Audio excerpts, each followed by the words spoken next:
Hello friends, ഇന്ന് നമ്മുടെ കുറുമുഴുമുല്ല നന്നായിട്ട് പൂത്തൊലിഞ്ഞിട്ടുണ്ട്. എല്ലാ ബ്രാഞ്ചസിലും പൂക്കളുണ്ട്. ഇതിൻ്റെ ഒരുമാതിരി പൂക്കളുള്ള ഒരു വീഡിയോ മുമ്പേ ഇട്ടിട്ടുണ്ടായിരുന്നു. ഇതിന് സ്റ്റാർ ജാസ്മിൻ, വിൻ്റർ ജാസ്മിൻ, കുറുമുഴുമുല്ല അങ്ങനെ ഒത്തിരി പേരുകളുണ്ട്. അധികം ഫ്രാഗ്രൻസ് ഒന്നുമില്ല. പക്ഷേ ഇതിൻ്റെ ഒരു ഗുണം എന്ന് പറയുന്നത് നിറയെ പൂട് ഒരുമാതിരി എല്ലാ കാലത്തും ഇതിനകത്ത് പൂക്കളുണ്ടാവും. ഒരു ലോ മെയിൻ്റനൻസ് പ്ലാന്റ് കൂടിയാണ്. ഇതിനകത്ത് കൂടുതൽ പൂവുള്ള ഒരു വീഡിയോ എടുത്തതാണ് ഞാനിപ്പോൾ. ഇതിൻ്റെ കൂടെ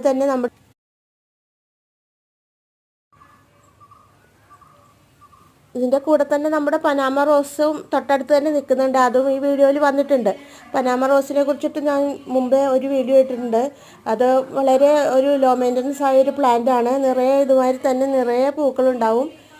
നല്ല ഭംഗിയാണ് പൂക്കളൊക്കെ കാണാനായിട്ട്. അതിന് കുറുമുഴുമുല്ലമാരില്ല, ചെറിയൊരു ഫ്രാഗ്രൻസ് ഉണ്ട്. ഇത് നല്ല വൈറ്റ് കളറുള്ള പൂവാണ് ഈ സ്റ്റാർ ജാസ്മിൻ. മറ്റേത് ഒരു ലൈറ്റ് റെഡ് കലർന്ന ഒരു പിങ്ക് ഷെയ്ഡുള്ള ഒരു പൂവാണ്. പിന്നെ എൻ്റെ ഫോൺ അത്ര നല്ലതൊന്നുമല്ല. ഇടയ്ക്കിടയ്ക്ക് നമ്മൾ കൊടുക്കുന്ന വോയിസൊക്കെ ബ്രേക്കായി പോകുന്നുണ്ട്. പിന്നെ 50 സബ്സ്ക്രൈബേഴ്സ് ആയി കഴിഞ്ഞാൽ എനിക്ക് ലൈവ് ഇടായിരുന്നു. അപ്പോൾ ആർക്കോ പിടിച്ചിട്ടില്ലെന്ന് തോന്നുന്നു. ഇപ്പോൾ 50 ആയിട്ടുണ്ടായിരുന്നു. ഞാൻ 2-3 ദിവസം വീഡിയോ ഇട്ടില്ല. അതുകൊണ്ടാണെന്ന് തോന്നുന്നു ഒരാൾ സബ്സ്ക്രിപ്ഷൻ കുറഞ്ഞു പോയി. ഇനിയിപ്പോൾ അതും പറ്റില്ല. എൻ്റെ ഫോണിൽ അത്ര സ്പേസ് ഒന്നുമില്ല, അത്ര നല്ല ഫോണും അല്ല. അപ്പോൾ നിങ്ങളൊന്ന് സപ്പോർട്ട് ചെയ്യുക.